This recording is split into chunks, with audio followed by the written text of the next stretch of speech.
لا حول ولا قوة إلا بالله العلي العظيم. بسم الله الرحمن الرحيم. الحمد لله الذي هدانا لهذا وما كنا لنهتدي لولا أن هدانا الله. لقد جاءت رسل ربنا بالحق.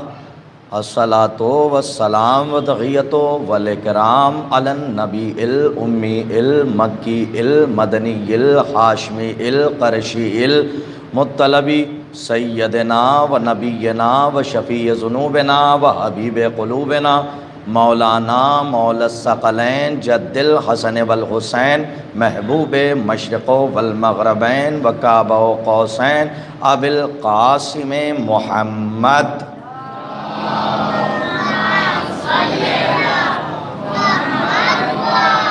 وعلى اہل بیتہ الطیبین الطاہرین المعصومین المظلومین المنتجبین المنتخبین ولعنۃ اللہ علی اعدائہم اجمعین من یومنا ھذا الی یوم الدین.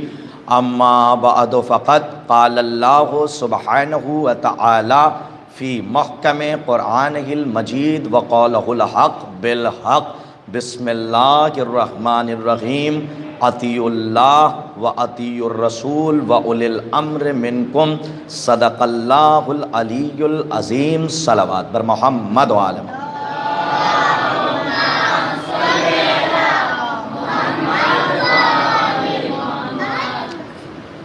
حضرات آپ سے گزارش ہے کہ تھوڑا تھوڑا قریب آ جائیے.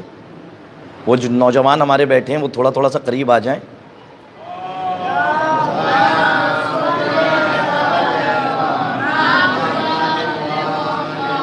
باہر پیچھے آنے والوں کو جگہ ملتی رہے گی. آپ حضرات تھوڑا تھوڑا سا قریب ایسے ہی رہیے. ایک صلوات پڑھ دیجئے محمد و آل محمد پر بآواز بلند.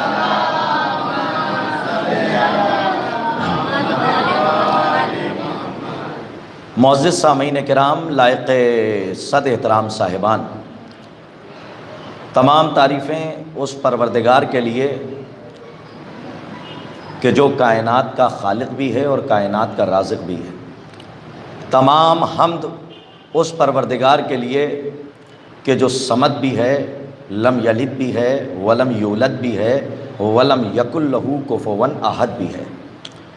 اس کے واجب الوجود ہونے کی سب سے بڑی دلیل یہ ہے کہ اس خالق کو وہ ہستیاں سجدہ کرتی ہیں کہ جن کے لیے امام شافعی جیسا امام اعظم یہ کہہ کے جاتا ہے کہ میں مرتے مر گیا لیکن پہچان نہ سکا کہ میرا رب علی ہے یا جلی ہے. وہ ہستیاں جب اسے سجدہ کرتی ہیں تو ہماری سمجھ میں یہ آتا ہے کہ علی جسے سجدہ کر رہے ہیں تو وہ کتنا بلند ہوگا. عزیزان گرامی، برادران ایمان، مسلسل گفتگو اطاعت اور ہدایت کے حوالے سے ہو رہی ہے. اور کل بھی میں نے آپ کی خدمت میں جو دو تین باتیں عرض کی تھیں اس میں بہت اہم بات یہ تھی. پہلی مجلس آپ کے ذہن میں ہے، کل کی مجلس آپ کے ذہن میں ہے. میں نے آپ کی خدمت میں عرض کیا تھا کہ بحث اس پہ نہیں ہونی ہے کہ نماز کس کی صحیح ہے، روزہ کس کا صحیح ہے، حج کس کا صحیح ہے، زکوٰۃ کس کی صحیح ہے، بلکہ بحث اس بات پہ ہونی ہے کہ امام کس کا صحیح ہے. جب یہ فائنل ہو جائے گا اور یہ بات کلیئر ہو جائے گی کہ ہادی کس کا صحیح ہے، رہبر کس کا صحیح ہے، میں آنے والوں کا انتظار نہیں کرنا چاہتا، اس لیے کہ اس کے بعد بھی مجلسیں کئی لگی ہوئی ہیں اور آپ کو جا کے نماز بھی ادا کرنی ہے، وقت کم ہے، باتیں زیادہ ہیں. تو میں اپنے پوائنٹ سے بحث کرنا چاہ رہا ہوں. ہمیں اس پر بحث نہیں کرنی ہے زکوٰۃ صحیح ہے، نماز صحیح ہے، حج صحیح ہے اور زکوٰۃ صحیح ہے یا خم صحیح ہے، بلکہ بحث اس پہ کرنی ہے کہ امام کس کا صحیح ہے. جب ہادی ثابت ہو جائے گا کہ صحیح ہے تو پھر نماز بھی صحیح ہوگی، روزہ بھی صحیح ہوگا، حج بھی صحیح ہوگا، زکوٰۃ بھی صحیح ہوگی. یعنی تمام اعمال کا انحصار معرفت امام اور معرفت ہادی پر ہے. جب تک امام ثابت نہیں ہوگا کہ امام کیسا ہے، سچا ہے یا جھوٹا ہے، ہادی سچا ہے یا جھوٹا ہے، رہبر سچا ہے یا جھوٹا ہے، تب تک سمجھ میں نہیں آئے گا کہ نماز صحیح ہے یا غلط ہے۔ آئیے میں آپ کی خدمت میں پہلی بات رکھتا ہوں، آپ جا کے تمام مکتب فکر جعفریہ کو چھوڑتے ہوئے میں مکتب فکر جعفریہ کی بات کرتا ہوں، تمام مکاتب سے میں بات نہیں کرنا چاہتا، مکتب فکر جعفریہ سے بات کر رہا ہوں۔ آپ نے بچپنے سے لے کے اب تک کچھ اور سنا ہوگا، لیکن میں آپ کو ایک چیز کی طرف متنبہ اور متوجہ کرا رہا ہوں اور آپ کو کہیں لے کر جانا چاہتا ہوں۔ اتنا بڑا مجمع بیٹھا ہے، مجھے آپ بتائیے کیا کسی خطیب نے منبر سے یہ پڑھا کہ یہ نماز ہے اسے پہچانو؟ دیکھیں میں کچھ کہہ کے گزر رہا ہوں، اگر آپ نہیں سمجھیں گے تو کون سمجھے گا؟ کیا کسی خطیب نے منبر سے یہ پڑھا کہ یہ نماز ہے اسے پہچانو، یہ روزہ ہے اسے پہچانو، یہ زکوٰۃ ہے اسے پہچانو، یہ حج ہے اسے پہچانو، یہ خمس ہے اسے پہچانو، یہ کعبہ ہے اسے پہچانو؟ نہیں، کسی خطیب نے یہ نہیں پڑھا، اس لیے کہ کسی معصوم کی یہ حدیث نہیں ہے کہ یہ صلاۃ ہے اسے پہچانو، یہ نماز ہے اسے پہچانو، یہ روزہ ہے اسے پہچانو، یہ حج ہے اسے پہچانو، یہ زکوٰۃ ہے اسے پہچانو، یہ خمس ہے اسے پہچانو، بلکہ ہر جگہ پہ رسول خدا نے فرمایا یہ حسین ہے اسے پہچانو۔ صلوات پڑھیے محمد و آل محمد پر آواز بلند۔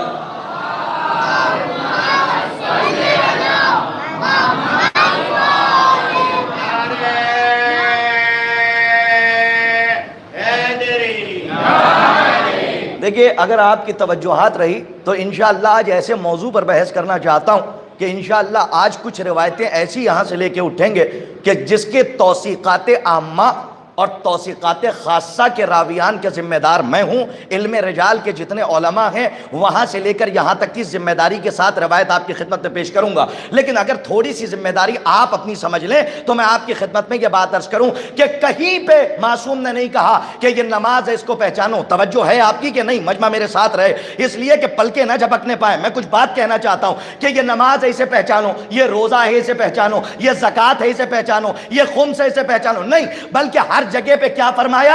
یہ حسین ہے اسے پہچانو، یہ علی ہے اسے پہچانو، یہ فاطمہ ہے اسے پہچانو، یہ حسن ہے اسے پہچانو، یہ سجاد ہے اسے پہچانو، یہ باقر ہے اسے پہچانو۔ یہ معصوم کیوں کیا کہنا چاہ رہے ہیں؟ یہ معصوم بتانا چاہ رہے ہیں کہ سنو، اعمال خود صحیح ہو جائیں گے جب تم امام کو پہچان لو گے۔ آئے ہائے، کاش کہ میری بات تھوڑی سی توجہ اگر آپ نے کر لی ہوتی۔ امام نے معصوم نے فرمایا کہ یہ امام ہے، یہ ہادی ہے، اسے پہچانو، اور آپ کے ذہن میں یہ حدیث موجود ہوگی، اور تمام مکتب فکر جعفریہ کے علاوہ اور مکاتب میں بھی اہل سنت برادران کی کتابوں میں بھی بہت سند کے ساتھ یہ حدیث نقل ہے، اور یہ سند کے ساتھ یہ حدیث لکھی ہوئی ہے۔ بسم اللہ الرحمن الرحیم، من مات ولم یعرف امام زمانہ فقد مات میتۃ جاہلیہ۔ کیا فرمایا معصوم نے؟ معصوم فرماتے ہیں کہ وہ انسان جو اپنے زمانے کے، توجہ فرمائیے گا، اپنے زمانے کے امام کو پہچانے بغیر مر گیا، وہ جاہل نہیں مرتا، دور جاہلیت کی موت مرتا ہے۔ کاش کہ آپ نے توجہ فرمائی ہوتی۔ ایک لفظ سے غلطی ہو جاتی ہے، یہ نہیں کہا کہ جاہل مرتا ہے، کیا فرمایا؟ دور جاہلیت کی موت مرتا ہے۔ اچھا جاہل کسے کہتے ہیں؟ کہ جاہل اسے کہتے ہیں جو کسی علم کو نہ جانتا ہو، کسی شے کو نہ جانتا ہو، بلکہ نہ جھپکائیے گا، کسی شے کو نہ جانتا ہو اسے جاہل کہتے ہیں۔ لیکن اگر اسے بتا دیا جائے، میں کاش کے پہنچ جائیں آپ، دور جاہلیت اور ہے اور جہالت اور ہے۔ کہ جہالت کسے کہتے ہیں؟ کہ جاہل اسے کہتے ہیں جو کسی شے سے لا علم ہو، کسی شے کو نہ جانتا ہو، لیکن اگر بتا دیا جائے تو اسے تسلیم کر لے۔ اور تسلیم کرنا اس بات کی علامت ہے کہ جان بوجھ کر جاہل نہیں ہے، حقیقت میں جاہل تھا، اسی لیے جو بتا دیا گیا اسے قبول کر رہا ہے۔ یہی فرق ہے جہالت میں اور ابو جہلیت میں۔ نہیں دیکھیے 100% میرے ساتھ نہ رہے تو میں یہ سمجھوں گا کہ میرے پہنچانے کا مقصد نہ حل ہوا اور میرے اتنا وقت جو ہے وہ برباد ہو گیا۔ دیکھیے ادھر ادھر نہ دیکھیے، کوشش یہ کر رہا ہوں کہ آپ تک بات پہنچاؤں۔ دو لفظیں ہیں، ایک ہے جاہل اور ایک ہے ابو جہل۔ دونوں کو سمجھیے گا تب دور جہالت سمجھ میں آئے گا. ایک ہے جاہل اور ایک ہے ابو جہل. ترجمہ کیا ہوگا کہ جاہل اسے کہتے ہیں جو کسی شے سے لا علم ہو, نہ جانتا ہو. ابو جہل کسے کہتے ہیں کہ جو جاہلوں کا باپ ہو. ابو کے باپ ہی تو کہتے ہیں. اگر میں نے ترجمہ کر دیا تو پھر پڑھنے کا کیا فائدہ؟ ترجمے سے کچھ نہیں سمجھ میں آتا. حقیقت تک پہنچیے کہ ابو جہل کہتے کسے ہیں اور رسول اللہ نے کیوں کہا کہ یہ ابو جہل ہے. جب تک یہ نہیں سمجھ میں آئے گا کہ کیوں کہا کہ ابو جہل ہے, تب تک سمجھ میں نہیں آئے گا کہ ابو جہلیت کیا ہے اور جہالت کیا ہے. توجہ فرمائیے گا, یہاں ہمارے بزرگان بیٹھے ہوئے ہیں, میں ان سے خاص توجہات کا طلبگار ہوں. اس منزل پہ خاص توجہ ہمارے بزرگوں کی رہے. جاہلیت اور ہے اور ابو جہلیت اور ہے. جاہل اسے کہتے ہیں جو کسی شے کو نہ جانے, بار بار کہہ رہا ہوں, جو کسی شے کو نہ جانے بتا دیا جائے تو قبول کر لے. ابو جہل اسے کہتے ہیں جو دیکھے بھی سنے بھی اور نہ مانے. نہیں دیکھیے ابھی بھی ماشاءاللہ افسوس ہمیں کسی پہ نہیں ہوتا, ان نوجوانوں پہ ہوتا ہے جو دو ٹک نظریں لے کے بیٹھے رہتے ہیں اور دیکھتے رہتے ہیں. نوجوانوں کی ذمہ داری ہے کہ مجلسوں کی آگوں کی صف میں آ کے بیٹھا کریں, اس لیے کہ اگر نوجوان آگے کی صف میں آ کے بیٹھیں گے اور علی کے فضائل پہ خوش ہوں گے تو بزرگ دیکھ کے ان کا چہرہ خوش ہو جائیں گے کہ جس گلشن کو ہم نے سینچا تھا اس میں گلاب کیسے کھل رہے ہیں. صلوات پڑھیے محمد و آل محمد پر بآواز بلند. توجہ فرمائیے گا. اب اگر آپ نے نہ سمجھا تو کون سمجھے گا؟ جاہل اسے کہتے ہیں کہ جو کسی شے کو نہ جانے بتا دیا جائے تو مان. جہل کسے کہتے ہیں؟ ابو جہل اسے کہا جاتا ہے کہ جو دیکھے بھی, میں اشارہ کر رہا ہوں ممبر سے, جو دیکھے بھی, سب کچھ نہیں پڑھا جا سکتا, جو دیکھے بھی, ارے غدیر اور کربلا کا بڑا گہرا تعلق ہے, جو دیکھے بھی سنے بھی اور بعد میں انکار کر دے اسے کہتے ہیں ابو جہل. آئے ہائے نہیں سمجھ رہے ہیں آپ, اسے کہتے ہیں ابو جہل. ایک جملہ کہوں آپ کی خدمت میں, بغیر کہے آگے نہیں بڑھوں گا اور میں مانوں گا نہیں یہ جملہ کہے ہوئے, بغیر کہے ہوئے نہیں مانوں گا. جاہل اسے کہتے ہیں جو نہ جانے بتا دیا جائے تو مان لے. ابو جہل اسے کہتے ہیں جو دیکھے بھی سنے بھی اور اس کے بعد بھی انکار کر دے. علی کی فضیلت سننے کے بعد اگر کوئی نہیں جانتا اور انکار کر رہا ہے اور ہم نے بتا دیا اس کتاب میں یہاں لکھی ہے, تو اگر مان رہا ہے تو ماننا پڑے گا جاہل تھا. لیکن اگر کتاب میں روایت دکھا بھی دی اس کے بعد بھی کہہ رہا ہے لاکھ دکھاتے رہیے نہیں مانیں گے, پتا چلا یہ جاہل نہیں ہے, ابو جہل ہے. صلوات پڑھیے محمد و آل محمد پر بآواز بلند. نہیں میرے سرکار, ابھی تک شاید میری بات کچھ لوگوں تک پہنچی نہیں. اصل میں مسئلہ یہ ہے کہ زبان کا بڑا دخل ہے.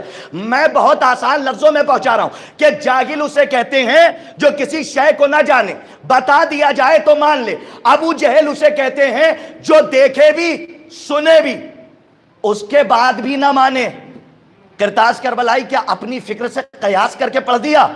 کہ نہیں, تاریخ کے جھروکوں میں جھانکیے, شلمن کی آڑ سے دیکھیے, کچھ ابو جہل رسول کے سامنے بھی تھے. میرے سرکار یہ تو یہودیوں کا پروپوگنڈا تھا کہ انہوں نے کہہ دیا کہ محمد کا اس میں کیا کمال ہے کہ جاہلوں کے درمیان آ کے اپنے علم کو ثابت کر دیا. یہ یہودیوں کا پروپوگنڈا تھا. حالانکہ جملے کی لاج رکھیے گا, جملہ پڑھنے جا رہا ہوں, حالانکہ یہودیوں کا یہ کہنا غلط ہے کہ جاہلوں کے درمیان رسول آئے تھے. رسول کا سابقہ جاہلوں سے نہیں تھا, ابو جہلوں سے تھا. آئے ہائے کاش کہ میری بات پہنچی ہوتی. رسول کا سابقہ جاہلوں سے نہیں تھا, ابو جہلوں سے تھا. دلیل لیجئے, ہوا میں تیر چلانے والوں میں سے نہیں ہوں, بغیر دلیل نہ ہو دعویٰ نہیں کرتا. سنیے, آج کل نظریں علی کے فضائل پڑھنے والے ذاکروں پہ بہت ہوتی ہیں, تو اس لیے بغیر دلیل کے کوئی بات پڑھی نہیں جاتی. تو ان کو دندہ شکن جواب دینے کے لیے دلیل دے رہا ہوں کہ جو دیکھے اور نہ مانے وہ ہوتا ہے ابو جہل. کا دلیل کر رسول کا سابقہ جاہلوں سے نہیں تھا, ابو جہلوں سے تھا. جو جاہل تھے وہ پہلے معجزے میں ایمان لے آئے، کاش کے بعد پہنچ جائے۔ لیکن جو ابو جہل تھے انہوں نے کیا کہا؟ جب رسول اللہ نے اپنے رسالت کا اعلان کیا تو کچھ ابو جہل کھڑے تھے، نام نہیں لینا چاہتا، حافظے کے بیاض میں ہے، مجلسی مجمع ہے، خود سمجھ جائے، آپ نہیں سمجھیں گے تو کون سی قوم سمجھے گی؟ میں کہنا چاہ رہا ہوں، توجہ رکھے گا سارے حسینی جو بیٹھے ہوئے ہیں، میں اپنا پیغام پہنچا رہا ہوں۔ سنیے ابو جہل کس سے کہتے ہیں؟ رسول کا زمانہ ہے، سامنے کئی ابو جہل کھڑے ہیں، رسول نے رسالت کا اعلان کیا، سامنے والوں نے کہا دلیل کیا ہے؟ ہر زمانے میں دلیل دی گئی، آدم نے اپنی نبوت کی دلیل دی، عیسیٰ نے اپنی نبوت کی دلیل دی، موسیٰ نے اپنی نبوت کی دلیل دی۔ اب کس سے دلیل مانگی جا رہی ہے؟ کہ خاتم النبیین سے، نبیوں کے سردار سے۔ تو پھر ماننا پڑے گا جب دلیل رسول سے مانگی گئی تو آدم سے لے کے عیسی ابن مریم تک سب سمٹ کے رسول کے پاس آ گئے۔ اب دیکھیں کہ محمد کیا دلیل دیتے ہیں۔ تو کیا دلیل دی رسول نے؟ ابو جہل اور ہوتا ہے، جاہل اور ہوتا ہے، توجہ رکھیے گا۔ تو رسول نے کیا کہا؟ کا دلیل سنو، سنگریزے اٹھائے، جب اٹھائے تو وہ سنگریزے رسول کا کلمہ پڑھنے لگے، توجہ فرمائیے۔ تو جیسے ہی کلمہ پڑھا سنگریزوں نے تو جو جاہل تھے وہ پہلی بار میں ایمان لے آئے، لیکن جو ابو جہل تھے انہوں نے کہا یہ جادو ہے۔ اگر آپ سو گئے کوئی بات نہیں، علماء کرام تشریف لا رہے ہیں، صلوات پڑھیں محمد وعلی محمد پر آواز بلند۔ اجازت ہے سرکار اس سے بہتر صلوات کا مظاہرہ فرمائیں آپ حضرات۔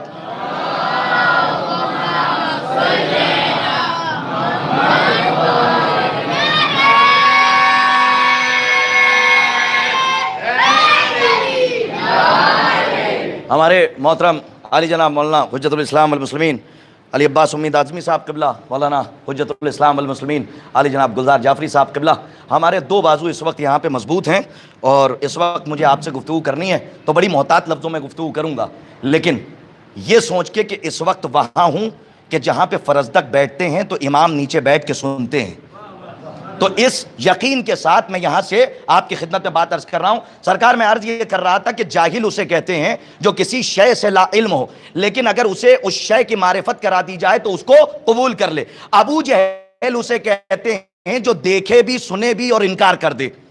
تو جاہل اور ہوتا ہے، ابو جہل اور ہوتا ہے۔ رسول اللہ نے کنکریوں سے کلمہ پڑھوایا تو جو جاہل تھے، جو نہیں جانتے تھے، پہلے قدم پہ ایمان لے آئے، لیکن جو ابو جہل تھے انہوں نے دیکھ کے کہا یہ تو جادو ہے۔ کہا پھر کیسے مانو گے؟ کہا یہ جو درخت ہے یہ جڑوں سمیت اکھڑے، یہاں آئے، آپ کی گواہی دے، پہلے آدھا جائے، پھر آدھا جائے، پھر جڑوں سمیت جڑ جائے، ایسا جڑے کہ درار بھی باقی نہ رہے۔ اگر ایسا آپ نے کر کے دکھا دیا ہم مان جائیں گے۔ جتنا پڑھ رہا ہوں یہاں کا ذمہ دار ہوں، لفظوں کا ذمہ دار ہوں، توجہ فرمائیے گا، سن کے نہیں پڑھ رہا ہوں، پڑھ کے آپ تک پہنچا رہا ہوں، تو ذمہ داری کے ساتھ پڑھ رہا ہوں۔ وہی ہوا، رسول نے اشارہ کیا کہ اے درخت جڑوں سمیت گھڑ جا۔ وہ آیا، آنے کے بعد رسالت کی گواہی دی، وحدانیت کی گواہی دی۔ ارے درخت تھا نا، پہلو میں بیٹھنے والا نہیں تھا۔ نہیں پہنچ رہے ہیں آپ، بڑی محتاط لفظ استعمال کر رہا ہوں۔ رسول بلائیں ادھر، بھاگے ادھر، تو یہ کونے کا شجر آیا اور اس نے آ کے کلمہ پڑھا۔ وہی ہوا، پہلے آدھا گیا، پھر آدھا گیا، جڑ گیا، جیسے اکھڑا تھا درار ویسے ہی برابر ہو گئی کہ جیسے کچھ ہوا ہی نہیں تھا، جیسے کچھ ہوا ہی نہیں تھا۔ پتا چلا کہ رسول کے دور میں کچھ لوگ یہ معجزہ دیکھ چکے تھے کہ درار ہے برابر بھی ہو جاتی ہے۔ نہیں پہنچ رہے آپ، یہ معجزہ دیکھتے تھے۔ دیکھیں میں جو پڑھ رہا ہوں اس کا ذمہ دار ہوں۔ امید بھائی ہمارے بیٹھے ہوئے ہیں، گلزار صاحب بیٹھے ہوئے ہیں، ان کے لیے دو جملے تاکہ دعائیں مل جائیں۔ ماشاءاللہ اس وقت میں ایک وقت میں دو لائبریریز میرے سامنے ہیں، اور تاریخ اسلام کا مکمل دفتر مجھ جیسے کچ بچ بیان اخر الزمن طالب علم کے لیے میں بڑی ذمہ داری سے بات کہہ رہا ہوں کہ ویسے ہی درخت جڑ گیا۔ تو انہوں نے کہا اچھا، جو ابو جہل تھے انہوں نے کہا آپ تو بہت بڑے جادوگر ہیں۔ پہلے کہا تھا جادوگر، اب ابو جہلیت تھوڑی سی اور عروج پہ گئی تو کہا آپ تو بہت بڑے جادوگر ہیں۔ تو روایت کہتی ہے کہ تاریخ کہتی ہے کہ ایک جانور جا رہا تھا اور تاریخ میں یہاں تک ہے کہ علماء نے یہاں تک ذاکرین نے گدھے کی بھی لفظ استعمال کی ہے، اور کچھ لوگوں نے بچ کھوپڑ، گو ہوتی گو، بچ کھوپڑ یا ہمارے یہاں ہوتی ہے، ہم پتہ نہیں گجراتی میں کیا کہتے ہیں، بزرگوں سے پوچھ لیجئے گا، ہمارے عالم دین تشریف فرما ان سے گو دوڑی ہوئی جا رہی تھی، اور عربی میں لفظ بھی ہے اس کی کہ وہ دوڑی ہوئی جا رہی تھی، اس سے اشارہ کیا کہ ادھر آ. جب وہ آئی اسے زبان باہر آتی ہے جاتی ہے، ہمیشہ زبان باہر اندر باہر کرتی ہے، آئی اس نے زب ہلائی اور اس کے بعد کلمہ پڑھ کے اور وہ چلی گئی. تو اب یہ جو ابو جہل تھے، جو جاہل تھے وہ ایمان لا رہے تھے، لیکن جو ابو جہل تھے وہ اپنی بات پہ اڑے رہے، سننے کے بعد اپنی ضد پہ اڑا رہے، اسے ابو جہل کہتے ہیں. نہیں، میں نے ایک جملہ کہا ہے بڑی ذمہ داری سے کہا، اگر منبر سے کوئی ذاکر علی کے فضائل بیان کرے اور اگر کسی کے گلے میں فضائل علی کا کیپسول اٹک جائے اور یہ کہے کہ قبلہ کیسے بیان کر دیا، آج تک تو ہم نے سنا نہیں، ہم نے کتاب دکھا دی، توثیقات عامہ، توثیقات خاصہ کے راویان دکھا دیے، علم رجال کے علماء سے رجوع کر لیا، اس کے بعد بھی یہ معتبر روایت نکلی. تو ایک صاحب تھے وہ کہنے لگے نہیں ہم نہیں مانتے، ہم نہیں مانتے، اب تک نہیں سنا ہے تو نہیں مانیں گے. پتا چلا جو علی کی فضیلت دیکھ کے بھی انکار کرے اسے ابو جہل کہتے ہیں. نہیں ابھی تک نہیں پہنچا جملہ. امید صاحب ہمیشہ اس منزل پہ آ کے ایک جملہ کہتا ہوں، میں علماء سے دعوت چاہتا ہوں، کوشش کیجئے گا کہ آپ کے معاشرے میں جہالت ختم ہو جائے لیکن ابو جہلیت نہ پنپنے پائے. صلوات پڑھیے محمد و آل محمد پر بآواز بلند.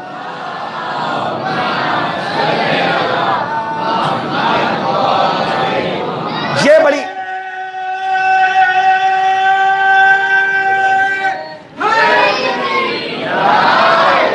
تو اب مجھے یہ کہنے کی ضرورت نہیں ہے، بہرحال اب مجھے یہ کہنے کی ضرورت نہیں ہے.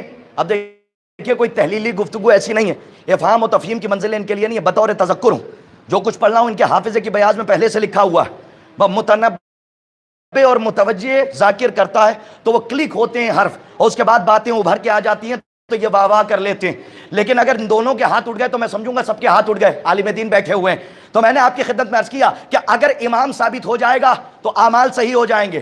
اور میں نے آیت پڑھی اطیعوا اللہ و اطیعوا الرسول و اولی الامر منکم، اللہ کی اطاعت کرو، اس کے رسول کی اطاعت کرو، و اولی الامر منکم. بار بار کہہ رہا ہوں کہ کوئی یہ کہہ کے نہیں جا سکتا کہ اولی الامر سے مراد ہم ہیں، 14 ہیں.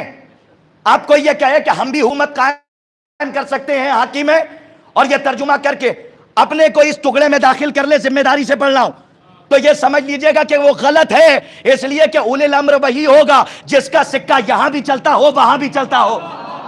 اولی الامر کون ہوگا؟ وہ ہوگا جس کا سکہ یہاں بھی چلتا ہو وہاں بھی چلتا ہو. آئیے اولی الامر، یہ آیت ہے سورہ نساء کی. کس کی؟ آیت کی 2 قسمیں ہیں. کتنی؟ 2. ایک ہے ناطق، ایک ہے صامت. آسان کر رہا ہوں، ایک ہے ناطق اور ایک ہے صامت. صامت کہتے ہیں خاموش آیت کو، سوئیے گا نہیں. ناطق کہتے ہیں بولنے والی آیت کو.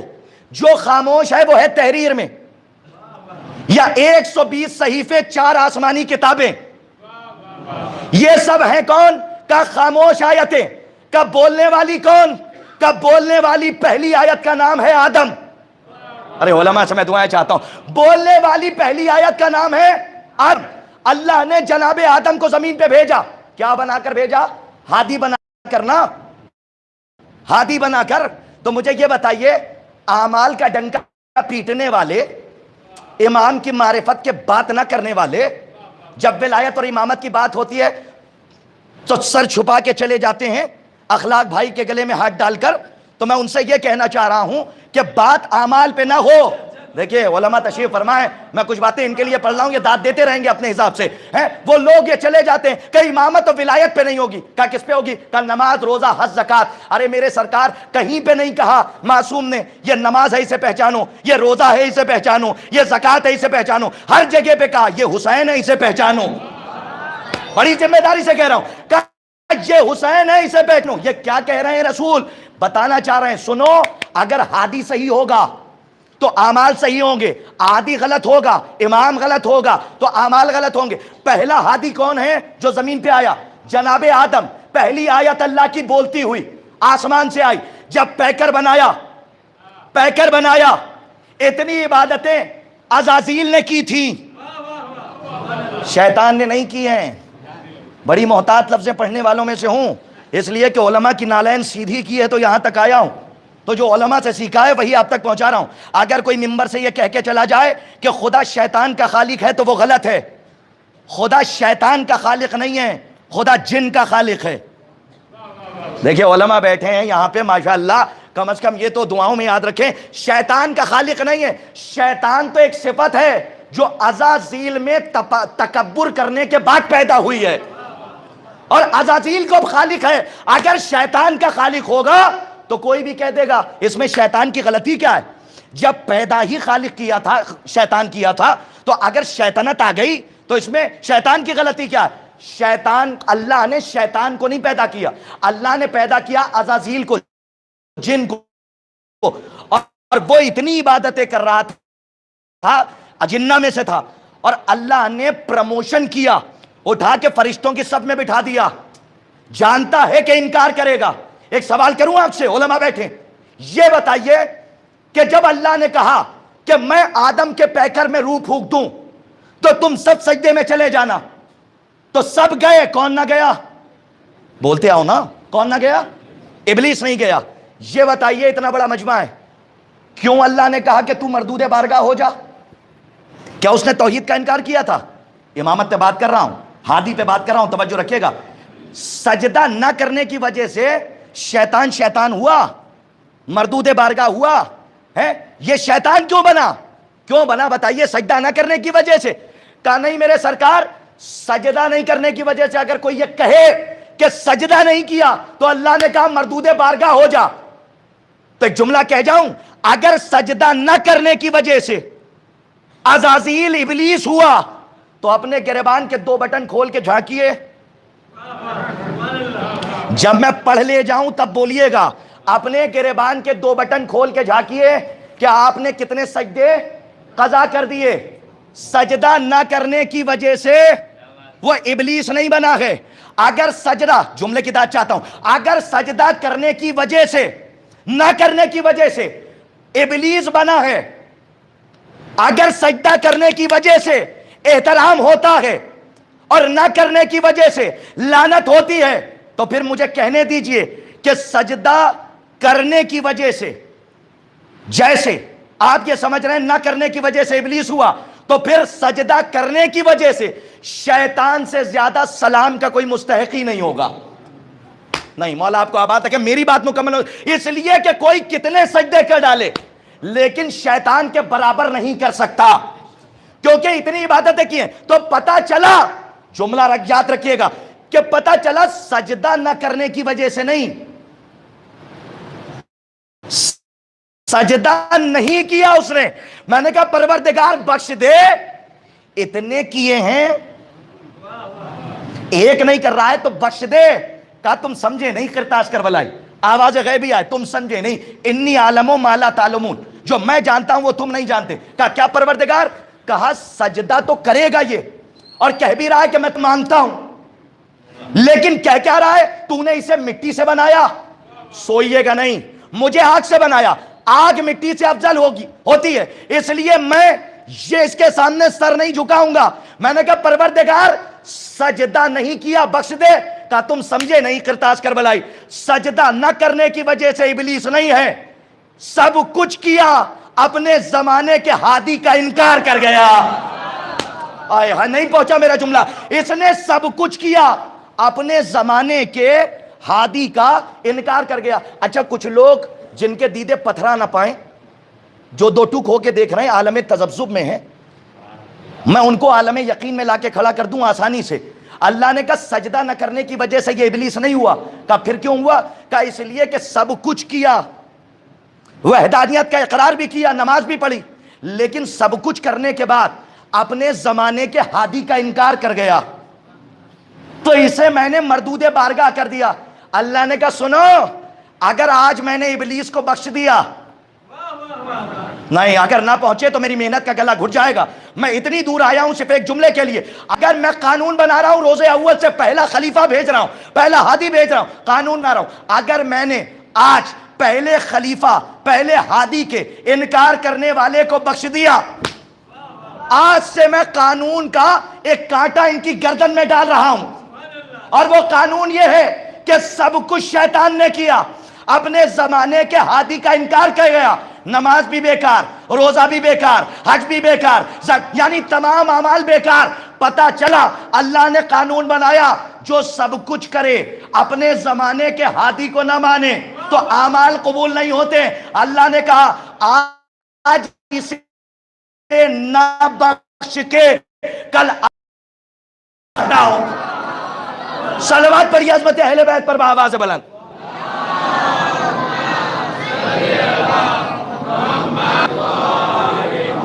اس سے بہتر صلوات کا مظاہرہ فرمائیں آپ حضرات. سرکار جب اتنا مجمع ہے تو کم از کم ایسی صلوات پڑھیے کہ لگے کہ اتنا بڑا مجمع ہے. بآواز بلند صلوات پڑھیں آپ حضرات.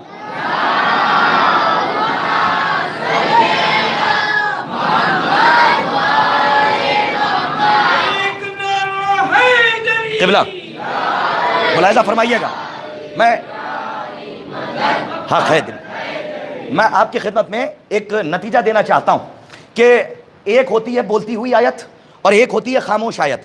خاموش آیت کا کام کیا ہے؟ کہا وہ کتاب میں لکھی ہوئی ہے. پریزنٹ ٹائم پہ نظر ڈالوں، اجازت ہے؟ جو خاموش آیت ہوتی ہے، قرآن سامنے رکھیے، سامنے بیٹھ کے آپ شراب پیجئے، کیا کوئی آیت اندر سے نکل کے ہاتھ پکڑے گی؟ کہا جو خاموش ہوتی ہے نہ روکتی ہے نہ ٹوکتی ہے. بھائی تشکیل دے کے آپ تک پہنچا رہا ہوں. ایک ہوتی ہے بولنے والی آیت اور ایک ہوتی ہے خاموش آیت. جو خاموش ہوتی ہے اشارے کرتی ہے، یہ بتاتی ہے کہ شراب حرام ہے، کلمہ گو ہاتھ نہ لگائے. لیکن اگر گلزار صاحب قبلہ اگر کوئی قرآن کے سامنے بیٹھ کے شراب پیے تو کیا کوئی آیت اندر سے نکلے گی ہاتھ پکڑ کے روک دے گی شراب نہ پیو؟ نہیں نا، کوئی آیت نہ روکے گی نہ ٹوکے گی. اگر پریزنٹ ٹائم پہ جملہ پہنچ جائے تو کچھ بول لیجئے گا. خاموش آیت قرآن میں ہے. اب چاہے اس کے سامنے بیٹھ کے کوئی شراب پیے یا 26 آیتوں کا انکار کرے، نہیں پہنچے آپ جو میں کہہ کے گزر رہا ہوں، چاہے 26 آیتوں کا انکار کر جائے، کوئی آیت نکلے گی نہیں کہ اندر سے اڑے اور اڑ کے باہر آئے اور آ کے پرواز کرے. پرواز کر کے آئے اور آنے اڑنا تو اس لیے کہا تاکہ ان تک بات پہنچائے. پرواز کر کے آئے اور اس کے ہاتھ کو پکڑ لے اور اس کی زبان کو روک دے کہ یہ تم کیا کہہ رہے ہو. پتا چلا جو خاموش آیت ہوتی ہے، توجہ چاہ رہا ہوں، وہ نہ روکتی ہے نہ ٹوکتی ہے. جو بولنے والی آیت ہوتی ہے وہ روکتی بھی ہے ٹوکتی بھی ہے. جانتے ہیں عرب والوں میں جو بت پرست تھے ان کو بتوں میں سے زیادہ کیا پسند آیا تھا؟ آباد رہیے آباد رہیے، یہ سب بیٹھے ہوئے مجمع. دیکھیں جو لوگ پہنچ گئے، جہاں میں اپنی روح کو دیکھ رہا ہوں وہاں تمام مجمع کی ارواح کو لے کر جانا چاہتا ہوں. اگر وہاں پہنچ گئے تو سمجھ لیے کہ میرے آنے کا مقصد حل ہو جائے گا. عرب میں جو بت بنائے گئے تھے اور جو بت پرست تھے جن کی بتوں کی پوجا ہوتی تھی اسٹیچیو کی، سب سے زیادہ بت پرستوں کو بتوں میں کیا پسند آیا تھا پتہ ہے؟ ان کی شکل، ان کی رنگت کا نہیں، بنایا ہی خود ہے. سب سے زیادہ اگر بت پرستوں کو کچھ پسند آیا تھا تو ان کی خاموشی. مجلس کی معراج تو اسی میں ہو جائے گی. اگر آپ نے نہیں محسوس کیا تو میں شاید اپنے مقصد کو کامیاب نہ کر پاؤں. توجہ رکھیے گا، جو بت بنائے تھے اپنے ہاتھوں سے تراشے تھے، سب سے زیادہ بت پرستوں کو یہی پسند آیا تھا. جو اٹریکشن پاور تھا، جو پرکشش تھی بات، وہ کیا تھی؟ کہ جس کو بنایا ہے ہم نے، نہ یہ ہل سکتے ہیں، نہ لیٹ سکتے ہیں، نہ بیٹھ سکتے ہیں. یہ خود کو نہیں بنا سکتے تو آپ کو کیا بنائیں گے؟ تو سب سے زیادہ بت پرستوں میں اگر کچھ پسند آیا تو خاموشی. جوا کھیلیں تو نہیں روکیں گے، شراب پئیں تو نہیں روکیں گے، بے گناہ کو قتل کریں تو نہیں روکیں گے، کسی کو کافر کہہ دیں نہیں روکیں گے، کسی کو مشرک کہہ دیں نہیں روکیں گے. پتہ چلا جو خاموش ہوتا ہے وہ نہ روکتا ہے نہ ٹوکتا ہے. جو بولتا ہوا ہوتا ہے وہ روکتا بھی ہے ٹوکتا بھی ہے. یہی وجہ تو تھی کہ کچھ لوگ جو ظاہری اسلام لے کر آئے، پتہ نہیں کس وجہ سے لے کر آ گئے، جن کے سینے تک اسلام پہنچا تھا، قرآن سے میں نے اشارہ کیا، دل میں نہیں اترا تھا، مائنڈ ڈائیورٹ ہوا تھا کسی وجہ سے، کلمہ پڑھ کے مسلمان ہو گئے، لیکن بت پرستی خمیر سے نہیں گئی تھی. وہی مزاج خمیر میں تھا کہ خاموشوں کو پسند کرتے تھے. یہی وجہ تھی امید صاحب جب رسول اللہ نے جاتے جاتے کہا میں تمہارے درمیان دو گرا قدر چیزیں چھوڑے جا رہا ہوں. کا کون سی؟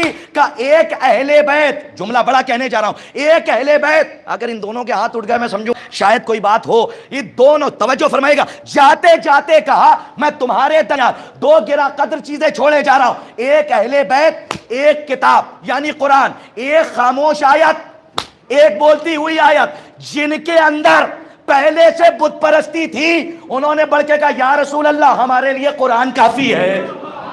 صلوات پڑھیے محمد و آل محمد پر آواز بلند. مولا آپ کو آباد رکھے. جن کے اندر پہلے سے بت پرستی تھی خاموشوں کو پسند کرتے تھے, خاموشوں کو, تو انہوں نے کہا ہمارے لیے قرآن کافی ہے. باتیں بعد میں ہو جائیں گی, ہمارے لیے قرآن کافی ہے. کیونکہ کچھ بھی کر جائیں 26 آیتوں کا نہیں پورے قرآن کا انکار کر جاؤ, آگے بڑھ کے قرآن تھوڑی نہیں بولے گا. انتظار کرو, ایک بولتا ہوا قرآن پردے میں ہے جو ذوالفقار لے کے بیٹھا. انتظار کرو, جب وہ آئے گا تو پھر وہ میٹر نہیں لگا ہوگا جو 70 نسلوں والا تھا. وہ تو علی کی ذوالفقار کا کمال ہے سرکار کہ 70 نسلوں کو دیکھ کے چلتی تھی. اب وہ میٹر بھی اللہ نکال دے گا. اب وہ میٹر نہیں لگا ہوگا کہ 70 نسلوں کو دیکھے اس کے بعد چلے. اب تو بس نکلنی ہے اور چلنی ہے. اور کیوں؟ کہ اس لیے کہ اب جب تک آخری مومن پیدا نہ ہو جائے اس دنیا میں تب تک امام کا ظہور نہیں ہوگا. روایتوں میں یہاں تک موجود ہے امام کے حوالے سے. اس کا مطلب یہ ہے کہ آیتیں دو طرح کی ہوتی ہیں. میں نے سورہ نساء کی آیت پڑھی ہے, اولی الامر ہیں بولتی ہوئی آیتیں, یعنی جو روکیں گے بھی ٹوکیں گے بھی. تو ہم اس مذہب کے ماننے والے ہیں جو صرف خاموش آیت کو نہیں مانتے بلکہ بولتی ہوئی آیتوں کو بھی مانتے ہیں. اسی لیے تو آذربائیجان سے, آذربائیجان ایران کے قریب ہے اور یہ واقعے کا میں ذمہ دار ہوں کہ وہاں سے کچھ لوگ آئے, آنے کے بعد کہا یا علی ابن ابی طالب ہم چاہتے ہیں کہ مسلمان ہو جائیں لیکن ایک شرط ہے. شریعت آپ کی مرضی کا نام تھوڑی نہیں ہے, شریعت قانون الہی کا نام ہے اور قانون الہی کے پاسبان کو علی کہتے ہیں. قانون الہی کے پاسبان کو علی کہتے ہیں. یہ شارع مقدس ہیں, یہ حاکم شرع ہیں. اور سنیے یہ حاکم ہے. جب آئے کہاں سے؟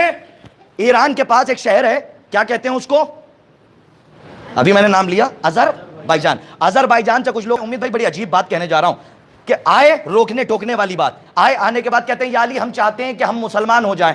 علی نے کہا بسم اللہ, اس لیے کہ مہمان اگر آتا ہے تو ہم استقبال کرتے ہیں. ایک جملے پہ کروڑوں نسلیں قربان ہو جائیں. علی نے اسلام کا فلسفہ بتا دیا اور فلسفی بتا دی کہ اسلام کسے کہتے ہیں. یاد رکھنا, اسلام پہنچانا ہے, منوانا نہیں ہے. بڑی بات کہتی میں نے, آپ نے محسوس ہی نہیں کیا. عزیزان محترم, اسلام پہنچانا ہے, منوانا نہیں ہے. اگر منوانے کی بات ہوتی تو ایک محمد کافی تھا. منوانا نہیں ہے, کیا کرنا ہے کہ اسلام پہنچانا ہے. آئے آنے کے بعد کہتے ہیں یا علی ابن ابی طالب ہم چاہتے ہیں مسلمان ہو جائیں. کہا خیر مقدم ہے, خوش آمدید, ویلکم. علی نے کہا آ جائیے. کہا لیکن ایک شرط ہے. کہا کیا؟ کہا آذربائیجان جہاں ہم رہتے ہیں وہاں ٹھنڈ بہت پڑتی ہے. واہ جناب, ہاں کوئی آج کے وہی 26 آیتوں والے جیسا تھا اور آیا آنے کے بعد کہتا ہے کہ وہاں ٹھنڈ بہت پڑتی ہے. اگر یہ جملہ پہنچ گیا نا تو شریعت کا فلسفہ سمجھ میں آ جائے گا اور علی کی امامت اور ہادی کیسا ہونا چاہیے. کہا کہ وہاں ٹھنڈ بہت پڑتی ہے. کہا تو چاہتے کیا ہو؟ کہا ایک شرط ہے. کہا کیا؟ کہا کہ ہمیں 2-4 قطرے شراب پینے کی, نہیں پہنچے آپ رہے, ہاں ہمیں 2-4 قطرے شراب پینے کی. اسی جملے پہ مجلس تمام ہے. اگر پہنچ گئے اور اس کے بعد ایک روایت, اس کے بعد مجلس تمام کروں گا. جناب حر سے آج منسوب ہے تو فضائل کی ایک روایت پڑھنا چاہتا ہوں, لیکن آپ اس سے پہلے یہ بات سن لیجئے. کہا کہ 2-4 قطرے سب تک پہنچ رہی ہے, پیچھے والوں تک میری بات پہنچ رہی ہے. ہاں مولا آپ کو آباد رکھے. مولا سے کہا ہم مسلمان ہونا چاہتے ہیں لیکن ایک شرط ہے. کہا کیا شرط ہے؟ کہا 2-4 قطرے شراب پینے کی اجازت دے دیں. کہا کیوں؟ کہا اس لیے کہ وہاں گرمی بہت پڑتی ہے, وہاں ٹھنڈ بہت پڑتی ہے, تو 2-4 قطرے پیئیں گے تو ہمارے اندر تھوڑی سی گرمی آ جائے گی. آپ کا سناٹا, آپ کا سکوت, اس پہ بولتا ہوا قرطاس کربلائی قربان ہو جائے. مولا آپ کو آباد رکھیں. کیا کہا انہوں نے؟ مولا آپ کو آباد رکھیں. کیا کہا؟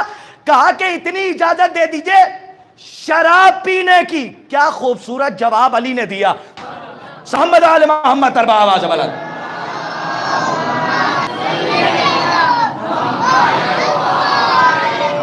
اس سے بہتر صلوات کا مظاہرہ فرمایا آپ حضرات بآواز بلند.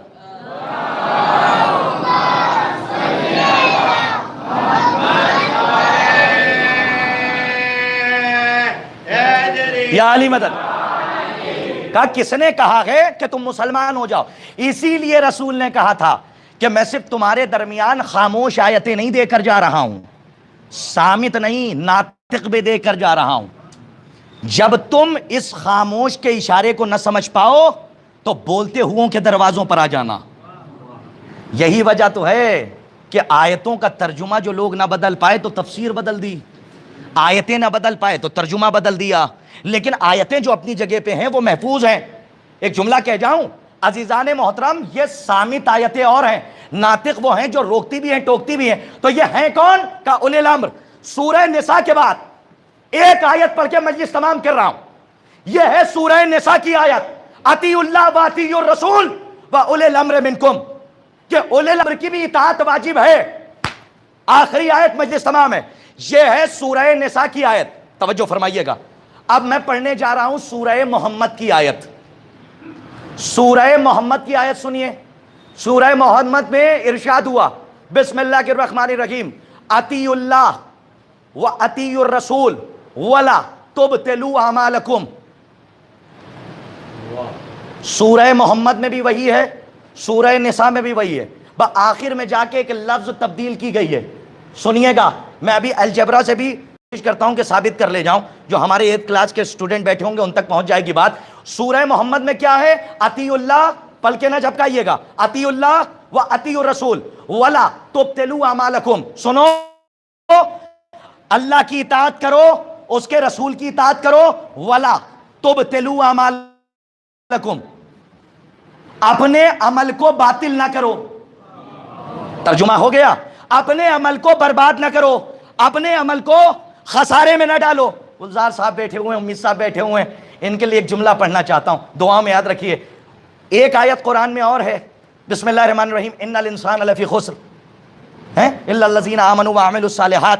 اس میں کہا جا رہا ہے کہ بے شک انسان خسارے میں ہے. اور کیا کہا جا رہا ہے؟ ایمان لاؤ اور نیک عمل کرو.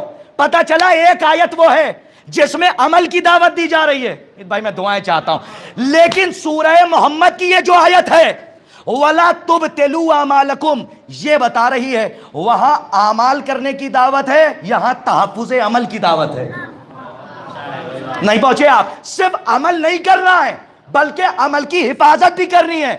یہ نہیں کہ پڑھتے چلے جا رہے ہیں پڑھتے چلے جا رہے ہیں، عمار پہ عمار لگ رہا ہے. ارے حفاظت بھی تو کرو کہ نماز کی حفاظت کیسے کرنی ہے، روزے کی حفاظت کون کہہ رہا ہے؟ کا قرآن کہہ رہا. سورہ محمد میں اطیعوا اللہ و اطیعوا الرسول و اولی الامر منکم، یہ سورہ نساء. سورہ محمد میں کیا کہہ رہا ہے؟ اطیعوا اللہ و اطیعوا ولا تبطلوا اعمالکم. سنو، اللہ کی اطاعت کرو، اس کے رسول کی اطاعت کرو، اور سنو اپنے ایمان کی حفاظت، اپنے اعمال کی حفاظت کرو، اعمال کو برباد نہ کرنا. 2 جگہوں پہ ایک ہی بات، لیکن آخر میں جا کے ایک جگہ پہ اولی الامر ہے، ایک جگہ پہ تحفظ عمل کی دعوت ہے. یہاں پہ نوجوان بیٹھے ہوں گے، اگر کس نے 8th کلاس تک بھی الجبرا پڑھا ہے اس کو یہ بات سمجھ میں آ جائے گی. اپنے چھوٹے بھائیوں سے کہہ رہا ہوں، الجبرا کا ایک فارمولا ہے. امید بھائی ہمارے بیٹھے ہیں، گلزار صاحب خاص طور پہ ان کی توجہ چاہتا ہوں، ہمارے علماء ہمارے بزرگ بیٹھے ہوئے ہیں، سنیں. الجبرا کا پل کے نہ جھپکائیے گا ایک فارمولا ہے H+Y+Z. الجبرا پڑھنے والے بیٹھے ہوں گے تو میری ذرا تائید کریں. H+Y+Z، اور نیچے پہ ایک فارمولا اسی طریقے سے لکھ دیجئے. H، بچے دھیان سے دیکھیں، H+Y+14. H کی جگہ پہ H، Y کی جگہ پہ Y، اوپر Z کی جگہ پہ نیچے 14 آ گیا. الجبرا کے اسٹوڈنٹ سے پوچھئے کہ یہاں 14 کی کیا حیثیت ہے.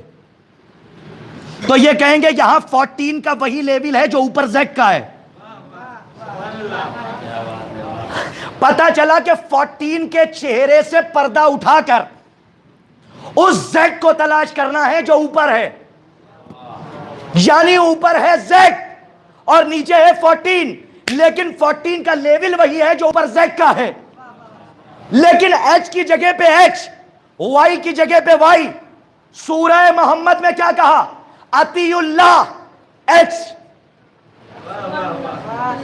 وَأَطِیعُوا الرَّسُولَ وائی وَلَا تُبْطِلُوا أَعْمَالَکُمْ،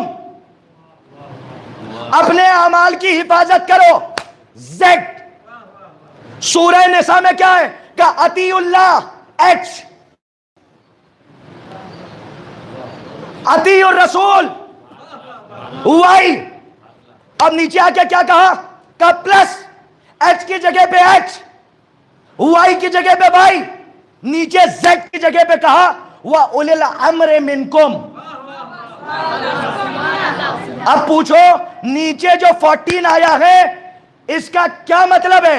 کہا جو مطلب وَلَا تُبْطِلُوا أَعْمَالَکُمْ کا ہے کہ اعمال کی حفاظت کرو، وہی یہاں پہ اولی الامر بتانا چاہ رہا ہے. کا کیا مطلب؟ کہ ابھی بھی نہ سمجھے. اللہ بتانا چاہ رہا ہے کہ اعمال کی حفاظت تب ہوگی جب اولی الامر کی اطاعت ہوگی. صلوات پر عزت اہل بیت پر بآواز بلند.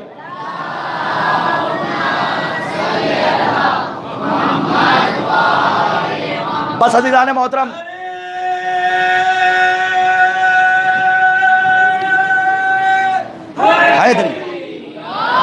حیدری یا علی یا علی. مولا آپ کو آباد رکھیں، مولا سلامت رکھیں.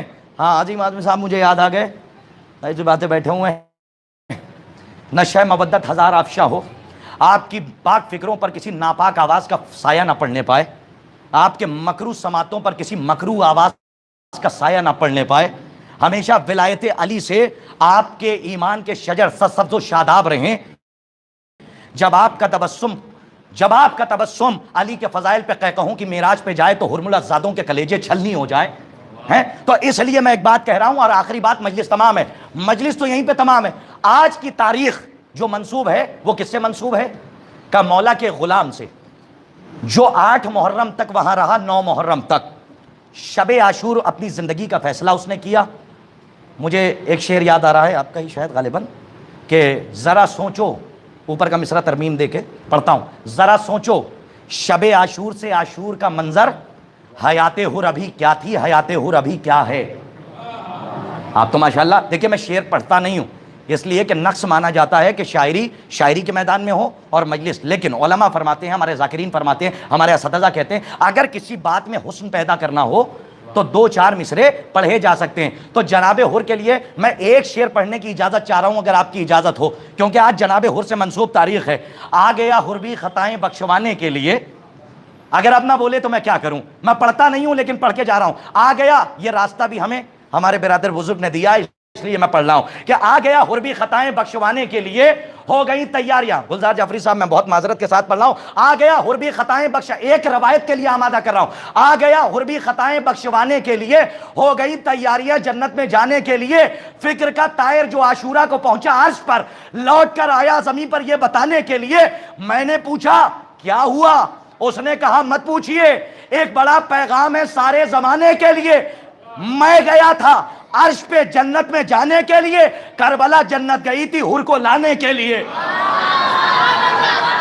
صلوات پر محمد و آل محمد آواز بلند.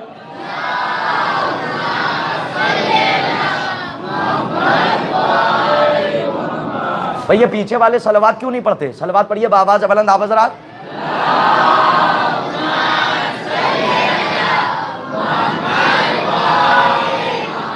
توجہ عزیزان محترم، آخری روایت سنیے گا اور بڑی ذمہ داری کے ساتھ روایت سنیے.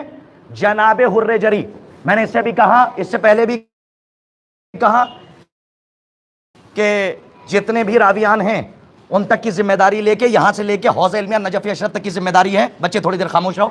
میں کتاب کے ساتھ ساتھ ایڈریس کے ساتھ ساتھ راویان تک کی ذمہ داری لے کے یہ ایک روایت پڑھنا چاہتا ہوں، شاید اس سے پہلے نہ سنی ہو ہمارے بچوں نے، بزرگ بہتر جانتے ہیں، سننا بڑی بات کہنے جا رہا ہوں، خاموش رہ گئے، آپ جانے، آپ کے مولا و آقا سردار جانے، آج کی تاریخ جناب حر جری سے منسوب ہے، سنیے گا روایت اپنے دونوں بھائیوں کے لیے، بس بطور تذکر دعاؤں کے لیے سنیے، جناب حر کے لیے ایک روایت ملی مجھے کتاب میں، سنیے عربی متن بھی موجود ہے، اس میں روایت یہ ہے، جاگتے رہیے گا، کہ جناب حر نے جس وقت اولی الامر کی طرف جانے کا فیصلہ کیا، بڑی محتاط لفظیں استعمال کی ہیں کیونکہ موضوع ہی یہی ہے، جب حر جری نے اولی الامر کی طرف جانے کا فیصلہ کیا، کس کی طرف؟ کس کی طرف؟ حسین کی طرف۔ روایت سنیے، بڑی عجیب و غریب ہے، روایت کہتی ہے جیسے ہی حر نے حسین کی طرف جانے کا فیصلہ کیا، حسین کی نصرت کا فیصلہ کیا، تو پیچھے سے ایک صدا آئی، پہلا قدم اٹھایا، مصائب نہیں پڑھ رہا ہوں، فضائل پڑھ رہا ہوں، پہلا قدم حر نے اٹھایا نصرت حسین کے لیے، پیچھے سے ایک صدا آئی، اے حر تجھے جنت کی بشارت دی جاتی ہے۔ واہ رحم ہوا میرا مولا آپ کو آباد رکھے، سلامت رہیے، اور کتنی آسانی سے پڑھ جاؤں۔ کیا روایت ہے؟ روایت کہہ رہی ہے جیسے ہی حر نے، معمولی سمجھ بیٹھے آپ، یہ معمولی بات ہے، حر نے پہلا قدم نصرت حسین کے لیے اٹھایا، پیچھے سے آواز آئی، اے حر تجھے جنت کی بشارت دی جاتی ہے، ابھی بھی جہاں میں ہوں آپ نہیں پہنچے، اے حر تجھے جنت کی بشارت دی جاتی ہے۔ روایت کہتی ہے حر نے پیچھے مڑ کے دیکھا، کوئی نظر نہیں آیا، کا کون تھا؟ روایت کہتی ہے ہاتف غیبی کی صدا تھی، اللہ اکبر، ہاتف غیبی کی صدا تھی، اے حر تجھے جنت کی بشارت دی جاتی ہے۔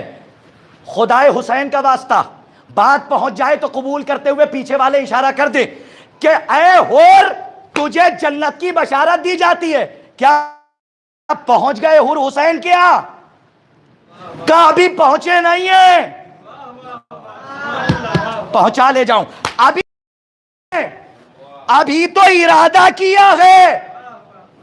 اے میرے سرکار، کبھی کبھی ایسا ہوتا ہے کہ روایتیں بہت قیمتی ہوتی ہیں، اور کبھی کبھی ایسا ہوتا ہے دل روتا ہے اگر بات نہ پہنچ جائے، میں پھر بڑے اعتماد کے ساتھ پہنچا رہا ہوں، اور قیمتی سنیے گا، اے حر پہلے قدم پہ تجھے جنت کی بشارت دی جاتی ہے، ابھی پہنچا تو نہیں ہے حر نا، ابھی شہید تو نہیں ہوا، کہا نہیں، نصرت حسین کا ارادہ کیا، حر کے لیے جنت کی بشارت آ گئی، تو پھر مجھے کہنے دیجئے نصرت حسین کے ارادے کا نام ہی جنت ہے۔ ہائے ہائے ہائے، نہیں نہیں، جو قیمت آپ کو دینی تھی میرے خیال سے وہ ہمارے نوجوانوں تک نہیں، وہ نوجوانوں سے مجھے نہیں مل پائی ہے، توجہ رکھیے گا۔ ارادہ نصرت حسین کا نام کیا ہے؟ جنت ہے۔ میں تب دیکھیں، ارادہ، بڑی بات کہنے جا رہا ہوں گلزار بھائی، میں دعائیں چاہتا ہوں، ارادہ نصرت حسین کا نام جنت ہے۔ جنت تو سب سے بڑی مانی جاتی ہے نا آپ کے ہاں، ہر عمل کا آخری صلہ ہے جنت، کہیں اور نہیں جانا ہے، کہاں جانا ہے؟ جنت، تو جنت تو پہلے ہی مل گئی۔ ارادہ، بڑی بات کہنے جا رہا ہوں، ارادہ نصرت حسین پہ تو حر کو جنت مل چکی ہے، ابھی حر جائیں گے، سوئیے گا نہیں، اللہ اکبر، دیکھیے اگر بات پہنچ جائے تو بول لیجئے گا، ابھی حر جائیں گے، شہید ہوں گے، تو اب یہ مانو کہ جب ارادے پہ جنت مل چکی ہے، اب شہید ہونے کے بعد جو حسین حر کو عطا کریں گے کم سے کم جنت سے بڑا ہوگا۔ ارے کہاں سو رہے ہیں آپ؟ میں کیا بڑی بات کہہ کے گزر رہا ہوں، آپ نے نہیں محسوس کیا؟ جو نہیں پہنچے ہیں ان کو پہنچانا چاہ رہا ہوں، ورنہ بات تو یہیں پہ مکمل ہو چکی ہے، معراج یہیں پہ ہو جانی چاہیے تھی۔ کیا کروں، شرح طلب بات اپنے نوجوانوں کے لیے، جنت پہلے مل چکی حر کو، بشارت مل چکی، اب جو کم سے کم، کہاں جا کے پڑھوں، کربلا، غدیر، مکہ، مدینہ، اب جو حر کو عطا کریں گے حسین کم سے کم جنت سے بڑا ہوگا۔ بار بار کہہ رہا ہوں، جنت پہلے مل چکی ہے، اب جو عطا کریں گے حر کو حسین کم سے کم جنت سے بڑی چیز ہوگی۔ جنت پہلے لے چکے ہیں حر، آئے، شہید ہوئے، اسی لیے تو حسین نے شہادت کے بعد یہ نہیں کہا اے حر تجھے جنت مبارک ہو، جنت پہلے لے چکے تھے، اب ضرورت تھی کہ حسین کو جنت سے بڑھا دے، پیشانی اٹھائی، رومال فاطمہ باندھ دیا۔ اللہ اکبر،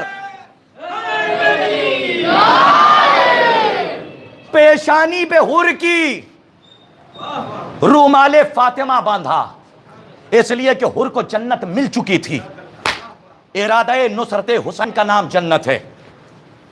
آج جو لوگ کہتے ہیں کہ کچھ لوگ فری میں جنتیں بانٹ دیتے ہیں، بڑی آسانی سے بانٹ دیتے ہیں، تو میرے سرکار سنیے، جنت میں جانا آسان ہے، دوزخ میں جانا مشکل ہے۔ بڑی بات کہی ہے میں نے، جنت میں جانا آسان ہے، دوزخ میں جانا مشکل ہے۔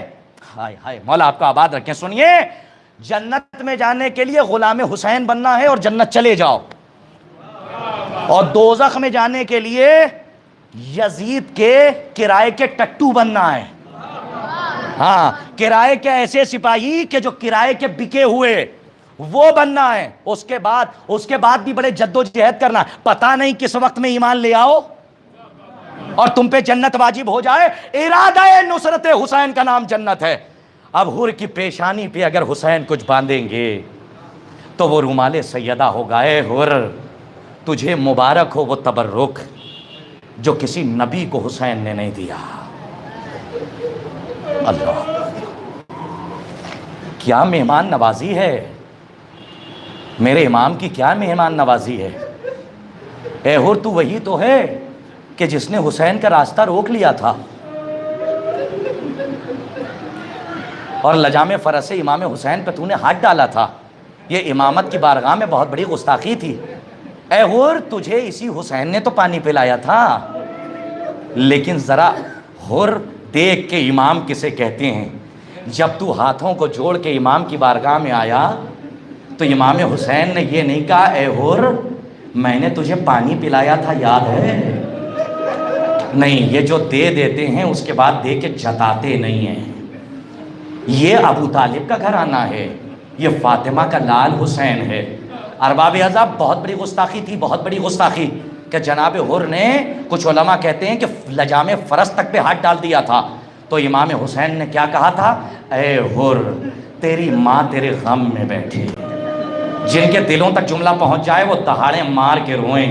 اے حر تیری ماں تیرے ماتم میں بیٹھے، اے حر تیری ماں تیرے ماتم میں بیٹھے۔ بہت بڑی بات تھی عرب والوں کے سامنے ماں کی بات کر دینا، لیکن حر کو یہ خیال تھا، پلٹ کے کہا اے فاطمہ کے لال، اگر کسی اور نے مجھے یہی کہا ہوتا تو پلٹ کے یہی جواب دیتا، لیکن حر اتنا مجبور ہے کہ آپ فاطمہ کے بیٹے ہیں۔ احترام نام سیدہ حر کو بچا لے گیا۔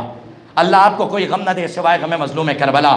آج 2 محرم ہے، آج قافلہ 28 رجب کو جو چلا تھا، آج وارد کربلا ہو گیا۔ دیکھو میں مصائب میں کوئی کمی نہیں کروں گا، لیکن آپ سے گزارش کر رہا ہوں رونے میں کوئی کمی نہ کیجیے گا، اس لیے کہ ان کا ماتم کر رہے ہو کہ جس کی بچی لاشے پر روئی ہے تو کسی نے تماچے مارے ہیں، کسی نے گوشوارے چھینے ہیں۔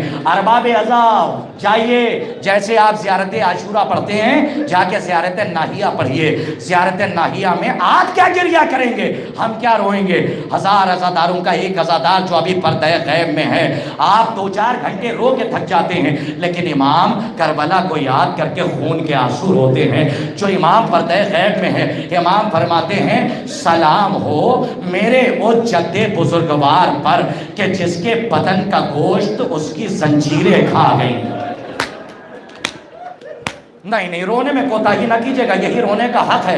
آوازیں بلند ہو گئی ہیں، اللہ جانے کہ کس کے پہلو میں کون سا امام آ کر بیٹھا ہو۔ ارباب عزت 2 محرم ہے، اور یہ قافلہ جو 28 رجب کو چلا تھا، آج مدینے سے آج کربلا آ گیا ہے۔